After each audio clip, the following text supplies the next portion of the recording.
الله عنها أن النبي صلى الله عليه وآله وسلم دخل عليها وعندها امرأة قال من هذه؟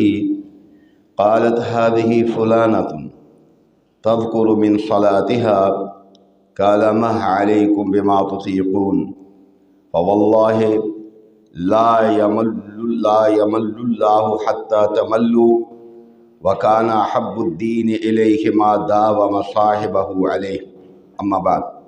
اللہ رحیم و کریم کی حمد و ثنا جناب رسول رؤوف الرحیم صلی اللہ علیہ وآلہ وسلم کی ذات بابرکات پہ درود و سلام لا انتہا، جناب آقا کریم صلی اللہ علیہ وآلہ وسلم کی ذات مقدس کے بعد آپ صلی اللہ علیہ وآلہ وسلم کے مقدس صحابہ کی مقدس جماعت پر بھی اللہ کی کروڑوں رحمتیں نازل ہوں۔ محترم، قرآن کریم کی 2 آیتوں کی میں نے تلاوت کی ہے، جن کا مفہوم یہ ہے کہ اللہ تعالیٰ ارشاد فرماتے ہیں ہم نے یہ قرآن تجھ پر اس لیے نہیں اتارا کہ تو مشقت میں پڑ جائے، اور اللہ تعالیٰ ارشاد فرماتے ہیں کہ تمہارے ساتھ آسانی کا ارادہ اللہ تعالیٰ فرماتے ہیں اور وہ تمہارے ساتھ تنگی کا ارادہ نہیں فرماتے۔ سیدہ عائشہ صدیقہ رضی اللہ تعالی عنہا سے روایت ہے کہ فرماتی ہیں کہ نبی پاک صلی اللہ علیہ وسلم ان کے پاس تشریف لائے، ان کے پاس ایک عورت بیٹھی ہوئی تھی، تو نبی صلی اللہ علیہ وسلم نے پوچھا من ہذہ، یہ کون ہے؟ تو سیدہ ان کا تعارف کرانے لگے یہ بڑی نمازیں پڑھنے والی ہے، یعنی ہر وقت نمازیں ہی پڑھتی رہتی ہے۔ تو نبی علیہ السلام فرمایا اماں چھوڑو اس کو۔ اللہ تعالیٰ انسان کے ساتھ آسانی کا ارادہ کرتا ہے، یہی نہیں ہے کہ ہر وقت انسان نمازیں ہی پڑھتا رہے، کیونکہ انسان تھک جائے گا، عبادت کرتے کرتے اللہ دیتے دیتے اجر نہیں تھکے گا، اس لیے فرمایا کہ اتنا کام کرے جتنی اس کی طاقت ہے، اور عبادت اس طرح کرے کہ جس کو ہمیشہ کر سکے۔ یہ نہیں ہے کہ ایک دن جنون آیا، سال کے بعد آج معراج کی رات ہے ساری رات جاگو جناب، جنون آ گیا ہے، ساری رات جناب نفل پڑھ رہے ہیں، صبح نہ زور کی نماز پڑھو نہ عصر کی نماز پڑھو کہ صاحب بہادر رات کو جناب وہ نفل پڑھتے رہے ہیں، جاگتے رہے ہیں، اب سو جاؤ سارا دن، روزہ رکھا ہوا۔ اللہ تعالیٰ اس قسم کی عبادت نہیں چاہتا اپنے بندے سے۔ نبی کریم صلی اللہ علیہ وآلہ وسلم کے گھر 3 بندے گئے، جا کے انہوں نے نبی پاک صلی اللہ علیہ وسلم کی ازواج مطہرات سے پوچھا کہ آپ کی عبادت کیسی ہے؟ تو انہیں بتلایا گیا کہ آپ رات کو آرام بھی کرتے ہیں اور قیام بھی کرتے ہیں، نفلی روزہ بھی رکھتے ہیں اور چھوڑ بھی دیتے ہیں، آپ نے شادیاں بھی کی ہوئی ہیں۔ اب ان تینوں نے کیا کہا؟ ارادہ کتنا اچھا ہے، کہنے کہ نبی پاک صلی اللہ علیہ وسلم تو وہ ہیں جو معصوم عن الخطا ہیں، اس کے باوجود اتنی عبادت کرتے ہیں، تو ہم تو گناہ گار لوگ ہیں، ہمیں تو بڑھ کے عبادت کرنی چاہیے۔ دیکھیں ارادہ کتنا اچھا ہے کہ نبی پاک صلی اللہ علیہ وآلہ وسلم معصوم عن الخطا ہیں، تو وہ اتنی عبادت کرتے ہیں، ہم تو گناہ گار لوگ ہیں، ہمیں تو اس سے زیادہ عبادت کرنی چاہیے۔ نبی پاک صلی اللہ علیہ وآلہ وسلم گھر تشریف لے گئے، فرمایا جب سارے معاملے کا پتہ چلا کہ ایک کہہ کے گیا ہے میں ساری زندگی ساری رات نفل پڑھا کروں گا، دوسرا کہہ کے گیا میں ساری زندگی روزہ رکھا کروں گا، تیسرا کہہ کے گیا ہے میں جناب شادی نہیں کروں گا۔ ٹھیک ہے نا جی، ہمارے ہاں یہ مروج ہے نا جی، فلانے بابا جی 12 سال روزہ ہی رکھا ہے انہوں نے، فلانے وہ جناب ساری رات قیام ہی کرتے تھے، سوتے ہی نہیں تھے، فلانا بندہ جناب جتی ستی ہے، مزار بنے ہوئے نا لوگوں کے، جتی ستی کہتے ہیں جس نے شادی نہ کی، فلانا جتی ستی ہے جناب، اس نے بابے نے تو دیکھے نا جی ساری زندگی شادی نہیں کی، عورت کا منہ نہیں دیکھا۔ اب نبی پاک صلی اللہ علیہ وآلہ وسلم سے پوچھتے ہیں کہ کیا ایسے لوگوں کی عبادت اللہ کی بارگاہ میں قبول ہے کہ جو ساری رات قیام کرتا رہے، ساری زندگی روزے سے رہے، ساری زندگی عورت کا منہ تک نہ دیکھے؟ کیا ایسا آدمی اللہ کی بارگاہ میں درجہ قبولیت رکھتا ہے؟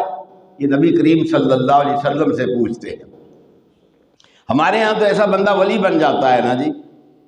تو نبی کریم صلی اللہ علیہ وسلم تک جب یہ باتیں پہنچی تو آپ ان کے پاس تشریف لائے اور ان سے پوچھا تم نے اس طرح کہا ہے؟ تو انہوں نے کہا اللہ کے رسول صلی اللہ علیہ وسلم ہم نے کہا ہے۔ تو نبی پاک صلی اللہ علیہ وآلہ وسلم نے ارشاد فرمایا خبردار، اللہ کی قسم میں تم سب سے زیادہ اللہ سے ڈرنے والا اور اس کا سب سے زیادہ اپنے دل میں خوف رکھنے والا ہوں۔ میں روزے رکھتا بھی ہوں اور چھوڑ بھی دیتا ہوں، رات کو قیام بھی کرتا ہوں اور آرام بھی کرتا ہوں، اور میں نے شادی بھی کی ہے اور یہ میری سنت ہے۔ فرمایا من اعرض عن سنتی فلیس منی، جس نے میری سنت سے منہ موڑا فرمایا اس کا مجھ سے کوئی تعلق نہیں۔ ایسی عبادت جس عبادت کا نبی پاک صلی اللہ علیہ وسلم سے کوئی ثبوت نہ ہو، اس عبادت کا کرنا اللہ کی بارگاہ میں درجہ قبولیت نہیں رکھتا، بلکہ یہ بندہ پکڑا بھی جائے گا، پوچھا بھی جائے گا کہ میرے نبی سے بڑھ کے تو نے عبادت کی۔ نبی کریم صلی اللہ علیہ وآلہ وسلم نے ارشاد فرمایا اپنی طرف سے دین میں سختی کرنے والوں، فرمایا یاد رکھو اللہ نے انہیں ہلاک کر دیا ہے۔ اس طرح سختی اللہ تعالیٰ نے دین میں نہیں رکھی اور کسی کو بھی اختیار نہیں ہے وہ اس طرح دین میں سختی رکھے۔ نبی پاک صلی اللہ علیہ وسلم کے ایک صحابی تھے، ان کا نام تھا حضرت سلمان رضی اللہ تعالی عنہ، اور نبی صلی اللہ علیہ وسلم نے ان کا بھائی چارہ قائم کروایا تھا حضرت ابو دردہ رضی اللہ تعالی عنہ کے ساتھ۔ حضرت سلمان ایک دن ابو دردہ سے ملنے گئے، وہ گھر میں دیکھا تو دیکھا کہ ان کی بیوی کی حالت تو بڑی عجیب سی ہے۔ تو انہوں نے پوچھا کہ ابو دردہ کہاں ہیں؟ کہنے بس وہ تو جناب ساری رات اللہ کے فضل سے نا مصلے پر ہی رہتے ہیں۔ کہا اچھا۔ یہ رک گئے۔ حضرت ابو دردہ جناب وضو کر کے مصلے پہ کھڑے ہونے لگے تو انہوں نے روک لیا، انہوں نے کہا سو جاؤ، وہ سو گئے۔ پھر اٹھ گئے، فرمایا نہیں ابھی بھی سو جاؤ۔ پھر اٹھ گئے، فرمایا نہیں ابھی سو جاؤ۔ جب رات کا پچھلا پہر ہوا نا، ہاں فرمایا اب آپ بھی اٹھو میں بھی اٹھتا ہوں، آپ بھی تہجد پڑھو میں بھی تہجد پڑھتا ہوں۔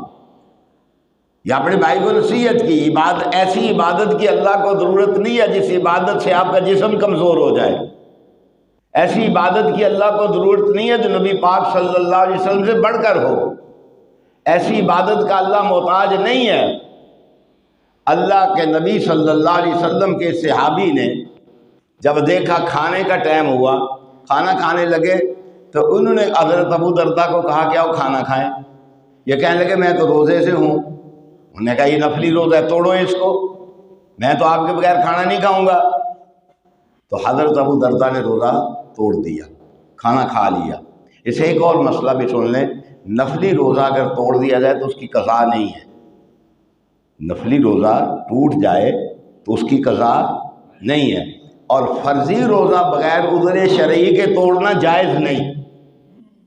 فرضی روزہ بغیر عذر شرعی کے توڑنا جائز نہیں، اور نفلی روزہ اگر توڑ دیا جائے، ارادے سے بھی توڑ دیا جائے تو اس کی قضا نہیں۔ تو حضرت ابو دردہ رضی اللہ تعالی عنہ کا روزہ انہوں نے کہا کہ توڑ دو، کھانا کھاؤ۔ اب بیٹھے بات چیت کی تو حضرت ابو دردہ کو سمجھایا، کہنے لگے دیکھو تیرے جسم کا بھی تجھ پر حق ہے، تیری بیوی کا بھی تجھ پر حق ہے، تارک دنیا ہونے کا کوئی نہیں ہے۔ حضرت عمر رضی اللہ تعالیٰ عنہ نے گزر رہے تھے، رات کو دیکھا، یہ ماحول تو نہیں تھا نا، ہم کیا کریں، ہم مولوی لوگ ہیں، ہم جب حدیثوں کو پڑھتے ہیں تو موازنہ کرتے ہیں کہ جن کے پلے ہم پڑ گئے ہیں، جو ہمارے پلے پڑ گئے ہیں، یہ کیا ہے۔ ہم ہم نے دیکھا ہے، جن کو پڑھا ہے، اور جن کی معمولی سی جھلک بھی ہم نے مڈل ایسٹ میں دیکھی ہے آج بھی، یعنی وہاں کا مڈل ایسٹ کا حکمران طبقہ وہ اپنی عوام کو خوشحال دیکھنا چاہتا ہے۔ آج بھی آپ جائیں، ان کا اپنے لوگ جو ہیں وہ خوشحال ہیں۔ میں کل ایک معذور بچے کو یہاں دیکھ رہا تھا، تو وہاں کا موازنہ کر رہا تھا ایسے بیٹھے بیٹھے۔ ان کا جو معذور آدمی ہوتا ہے نا، اور کوئی کام نہیں ہوتا تو بلدیہ میں انہیں ملازمت دے دیتے ہیں، چلو یہ جو پاکستانی، انڈین، بنگالی کام کرنے والے نا، ان کے اوپر مینیجر لگا دیتے ہیں اسے کہ جناب یہ صفائی کر رہے ہیں، جہاں پھول وغیرہ لگے ہوئے ہیں، وہ مزدور کو اس پر مینیجر لگا دیتے ہیں۔ تو وہاں اب بھی جھلک نظر آتی ہے اسلام کی، اسلامی حکومت کی، حقوق کی، حقوق العباد کی، اللہ کی مخلوق کے حقوق کی، آج بھی وہاں جھلک نظر آتی ہے۔ اور یہاں تو چند لوگ اس ملک کے وسائل پر قابض ہیں، چند لوگ، وہ سمجھتے ہیں کہ ہمارے باپ دادے کا ملک ہے، ہم جو چاہیں سو کریں۔ اللہ کی مخلوق کے ساتھ تعلق و واسطہ نہیں ہے ان کا۔ میں اکثر و بیشتر کہتا ہوں، آپ بھی اپنی اصلاح کریں، مسجدوں میں آنے والے، آپ اس طرح ان کے لیے جھگڑتے ہیں جیسے یہ سارے پتہ نہیں عمر بن خطاب کی اولاد ہیں، عمر بن عبدالعزیز ہیں سارے، آپ اس طرح جھگڑتے ہیں ان کے لیے۔ میں علی وجہ البصیرت کہتا ہوں، سارے بددیانت ہیں، ان میں ایک بھی دیانتدار نہیں ہے۔ اگر ایک بھی دیانتدار ہوتا نا، ایک بھی، تو حضرت عمر ایک ہی بات کیا کرتے تھے، اور ایک ٹائم میں بس ختم۔ کسی کی جرت نہیں ہوتی تھی کہ دوسرے دن کا انتظار کرے کہ اب میں دیکھوں گا، میں کروں گا، کر کے دکھاتا تو صحیح۔ اس ملک کے وسائل پر چند لوگ قابض ہیں، اور اللہ کی مخلوق کو فائدہ نہیں پہنچنے دے رہے، نہ پہنچ رہا ہے۔ اور آپ ماشاءاللہ جب بیٹھتے ہیں نا، آپ بھی سارے فیلسوف ہیں، آپ بھی سارے ارسطو ہیں۔ میں گفتگو سنتا ہوں نا آپ لوگوں کی بھی، میں کہتا ہوں سبحان اللہ، یہ سارے سیاستدان اور سائنسدان ہیں۔ عقل ہے ہی نہیں ہم پرکھ ہی نہیں سکتے کسی بندے کو کہ یہ بندہ ہے کیسا، سمجھ آئی؟ تو نبی کریم صلی اللہ علیہ وآلہ وسلم نے ہر معاملے میں تربیت کی ہے کہ گھر کے معاملے میں بیوی کے حقوق، اولاد کے حقوق، ملازم کے حقوق، یہاں تک نبی صلی اللہ علیہ وسلم نے ارشاد فرمایا، آپ کا ایک خادم ہے جو آپ کا کھانا بناتا ہے، فرمایا اس نے اچھا کھانا بنایا تو آپ کے ذمہ کیا ہے، آپ اس کو اس کھانے میں، پہلی بات تو یہ اپنے ساتھ بٹھا کے کھلائیں۔ دوسری بات یہ ہے کہ اگر آپ اپنے ساتھ بٹھا کے نہیں کھلاتے، وہ کھانا جو عمدہ اس نے بنایا ہے، فرمایا اس کھانے میں اس کو کھانا ضرور دیں۔ کتنا خیال کیا نبی صلی اللہ علیہ وآلہ وسلم نے، وہ جو کھانا اس نے عمدہ کھانا بنایا ہے، پہلی بات تو یہ ہے کہ اسے اپنے ساتھ بٹھا کے کھلائیں۔ اگر نہیں کھلایا تو فرمایا کیا کریں، وہ جو عمدہ کھانا بنائے اس کھانے میں سے، بچا ہوا کھانا نہیں، اس کھانے میں سے اسے کھانا دیں۔ کیوں؟ حدیث میں آتا ہے اس آگ کی گرمی اس نے برداشت کی ہے، اس نے آپ کے لیے محنت کی ہے، اس کا بھی دل کرتا ہے کہ میں اچھا کھانا کھاؤں، تو اس کھانے میں سے بھی اسے کیا کھانا دی۔ کتنا حقوق کا خیال کیا ہے۔ اور حضرت سلمان نے اسے کیا سمجھایا اپنے بھائی ابو درداء کو، فرمایا تیرے جسم کا تجھ پر حق ہے۔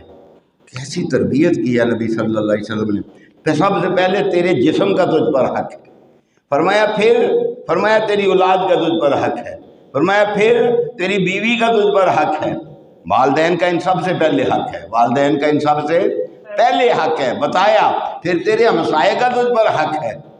اور جناب حضرت ابو درداء رضی اللہ تعالی عنہ کو ساری بات سمجھائی اور وہ بات مان گئے۔ حضرت سلمان نے نبی صلی اللہ علیہ وسلم کے پاس آ کے یہ ساری بات کی کہ اللہ کے رسول صلی اللہ علیہ وآلہ وسلم یوں واقعہ ہوا ہے، تو آپ نے فرمایا اے سلمان تو نے سچ کہا ہے جو کچھ کہا ہے۔ تو میرے بھائی، نبی پاک صلی اللہ علیہ وآلہ وسلم کے ایک اور صحابی ہیں، وہ نبی صلی اللہ علیہ وسلم اور ان کی آپس میں بات ہوئی، تو وہ کہنے لگے، قسم اٹھائی انہوں نے، کہنے لگے جب تک میں زندہ رہوں گا دن کو روزہ رکھوں گا۔ صحابی کہنے لگے رات کو قیام کروں گا۔ وہاں تو 3 بندے تھے نا، یا ایک بندہ ہے؟ اور فرمایا نبی صلی اللہ علیہ وآلہ وسلم پر جب یہ باتیں پہنچی تو پاک صلی اللہ علیہ وسلم نے فرمایا نہیں، یوں نہیں، رات کا کچھ حصہ آرام کرو اور کچھ حصہ قیام کرو، کچھ حصہ سو جاؤ۔ کیوں؟ تمہارے جسم کا تجھ پر حق ہے۔ کتنا حقوق کا کتنا خیال رکھا ہے اسلام نے، تمہارے جسم کا تجھ پر حق ہے۔ اور جناب پھر آگے کیا فرمایا؟ وہ کہنے لگے کہ میں پورا مہینہ روزے رکھا کروں گا۔ فرمایا نہیں، ہر مہینے میں 3 روزے رکھ لیا کرو، ہر مہینے میں، اور ایک نیکی کے، مجھے دیکھیں جی، ایک نیکی کے بدلے کتنی نیکی ملتی ہیں؟ 10۔ بات سمجھے، 3 روزے کیوں رکھنے کا کہا ہے؟ ایک نیکی کے بدلے کتنی نیکیاں ملتی ہیں؟ 10 نیکیاں۔ فرمایا 3 روزے رکھ لینا، 30 دنوں کا ثواب ملے گا۔ کیسی نبی صلی اللہ علیہ وسلم نے اصلاح فرمائی ہے؟ فرمایا روزے 3 رکھنا، ثواب پورے مہینے کا مل جائے گا۔ اب صحابی کیا کہتے ہیں؟ اللہ کے رسول صلی اللہ علیہ وسلم میں اس سے زیادہ کی طاقت رکھتا ہوں۔ تو فرمایا پھر صوم داؤدی رکھ لیا کرو، ایک دن روزہ، ایک دن افطار۔ پورا مہینہ روزہ رکھنے کی اجازت نہیں ہے کہ کمزور ہو جاؤ گے۔ نبی پاک صلی اللہ علیہ وآلہ وسلم نے صاحب کہنے لگا، اللہ کے رسول صلی اللہ علیہ وآلہ وسلم قرآن، آپ نے فرمایا ایک مہینے میں ایک قرآن ختم کیا کرو، ایک مہینے میں ایک قرآن ختم کیا کرو۔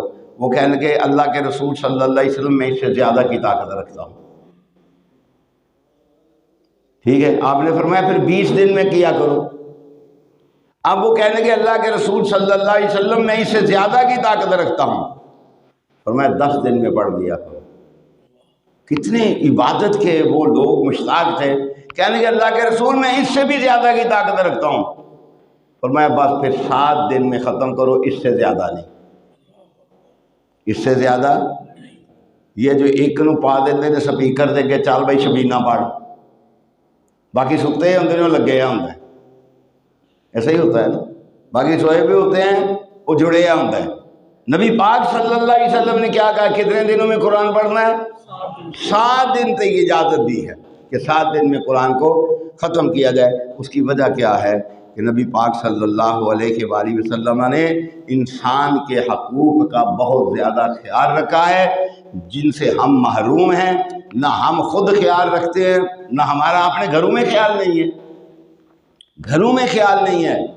ہمیں کوئی پتہ نہیں ہمارے ہمسائے کا حق کیا ہے ہماری گردن پر، ہمیں کوئی پتہ نہیں ہمارے بھائی کا حق کیا ہے ہماری گردن پر، ہمیں کوئی پتہ نہیں ہمارے باپ کا حق کیا ہے ہماری گردن پر، ہمیں کوئی پتہ نہیں۔ آپ یقین کریں، ہم معاشرے میں جو کوئی دیکھ رہے ہیں نا، آج کل کے بچے، مجھے کہنا نہیں چاہیے، ویسے ہے ان پر لعنت رب کی، ایسی اولادوں پر رب کی کیا ہے؟